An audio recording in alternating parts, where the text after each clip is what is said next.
જ્યાં સુધી એ કોઈકના ને કોઈકના પ્રોબ્લેમ સાથે જોડાયેલું નહીં હોય. એટલે ફ્રેન્ડ્સ, આ તો એક ખાલી ઓનલાઈનનું મેં એક્ઝામ્પલ આપ્યું.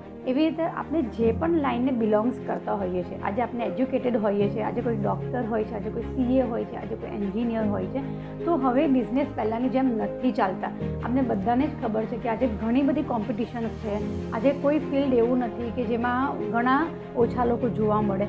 તો એ ફિલ્ડને જે તે આપણી માસ્ટરી હોય છે, એ માસ્ટરીને પણ આપણે એક આઈડિયા સાથે જોડવી પડે છે. આજે ડૉક્ટર્સ હોય છે, એન્જિનિયર હોય છે, CA હોય છે, બધાએ જ પોતાના બિઝનેસને એક નવા આઈડિયા, ઇનોવેટિવ આઈડિયા સાથે જોડવા પડે છે, ટેકનોલોજી સાથે કનેક્ટ કરવા પડે છે, એક ઇકોસિસ્ટમ ડેવલપ કરવી પડે છે.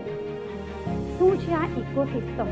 ઇકોસિસ્ટમનો મતલબ એવો છે કે જેમ કે ઘણી વખત છે ને આપણે બિઝનેસ કરવો હોય ને તો આપણે ઘણી બધી વસ્તુ વિચારીએ કે મને ઇન્ફ્રાસ્ટ્રક્ચર જોઈએ છે, મને આ જોઈએ છે, મને આટલું ઇન્વેસ્ટમેન્ટ જોઈએ છે. તો ઇકોસિસ્ટમનો મતલબ એ હોય છે કે એની પાસે કશું છે નહીં, પણ એની આઈડિયા, એક મૂળતઃ એની એક આઈડિયા હોય છે જે કશે ને કશે કામ કરી જાય છે. આ જ વસ્તુને, આ જ ઇકોસિસ્ટમ માટે હું અહીંયા એક એક્ઝામ્પલ શેર કરીશ. ઘણા વખત પહેલાં મેં જસ્ટ ન્યૂઝમાં એવું વાંચ્યું કે એક લેડીએ ખેતી દ્વારા મંથલી 10 લાખની ઇન્કમ કરી છે. તો આ વસ્તુ માનવામાં પણ નથી આવતી કે ખેતીમાંથી એક વ્યક્તિ 10 લાખની આવક કેવી રીતે કરી શકે. આમ આપણે ખેડૂતોના કેટલા બધા પ્રોબ્લેમ સાંભળીએ છીએ, ન્યૂઝમાં સાંભળીએ છીએ, અને એમાંનો જ એક ખેડૂત જે મહિને 10 લાખ કમાય છે. તો એને એવી ઇકોસિસ્ટમ ડેવલપ કરી કે એની જે પણ ખેતીની પ્રોડક્ટ આવે છે એને એગ્રો પ્રોસેસમાં આપે છે, એને પેકેજિંગ સાથે એને જોડ્યું, એને બ્રાન્ડિંગ સાથે જોડ્યું, એને ટેકનોલોજી સાથે એને કનેક્ટ કર્યું, એની એક આખી સપ્લાય ચેન અને વેલ્યુ એડિશન ક્રિએટ કર્યું. એટલે એ જ વ્યક્તિ જે 100 ખેડૂત છે કે જે હંમેશા પ્રોબ્લેમમાં રહે છે, અને એમાંનો જે ખેડૂત છે જે આ લેવલ પર પણ પહોંચી શકે છે. એટલે આપણે જે પણ ફિલ્ડમાં હોઈએ છીએ એ ફિલ્ડમાં કોઈક ઇનોવેટિવ આઈડિયા અને કોન્સેપ્ટ, અત્યારે જે સમય છે ને એ એક આઈડિયા પર છે.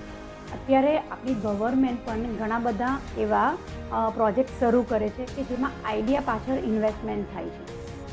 આઈડિયા પાછળ ઇન્વેસ્ટમેન્ટ થાય છે એનો મતલબ એવો નથી કે મેં કોઈકને સપના બતાવી દીધા, મેં ચાંદ તારા બતાવી દીધા, કે મને એક આવો વિચાર આવ્યો ને આમાં આમ થશે ને તો આટલું બધું એમાં સક્સેસ મળવાના ચાન્સીસ છે.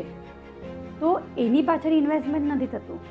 મારો કહેવાનો મતલબ અહીંયા છે કે એક એવો આઈડિયા કે જે સ્ટાર્ટ થયો છે અને 1 વર્ષ 2 વર્ષ સુધી એના પર વર્ક થયું છે, ગ્રાઉન્ડ વર્ક થયું છે, એ એપ્લાય થયો છે, અને અત્યારે એક વધારેની તો કંઈ નહીં પણ એક થોડો ઘણો પણ પ્લસમાં છે. તો એને બૂસ્ટ આપવા માટે ગવર્મેન્ટે આજે ઘણા બધા પ્રોજેક્ટ પણ હાથ ધર્યા છે. એટલે કે અત્યારે જે પણ ઇન્વેસ્ટમેન્ટ થાય છે ને એક આઈડિયા પર થાય છે.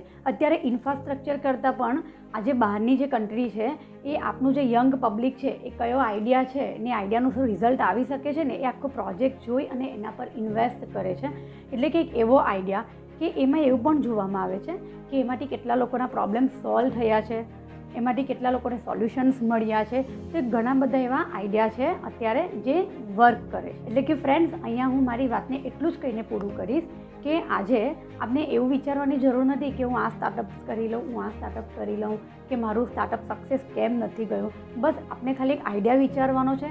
એ આઈડિયા ક્યાંથી આવે છે? કોઈકને કોઈક પ્રોબ્લેમમાંથી આવે છે. એટલે એવું નથી કે બધી વસ્તુ થઈ ગઈ છે, હવે મારા માટે કશું રહ્યું જ નથી. એક નાની વસ્તુનું પણ આપણે સોલ્યુશન વિચારીએ છીએ તો એક સ્ટાર્ટઅપ જ બને છે.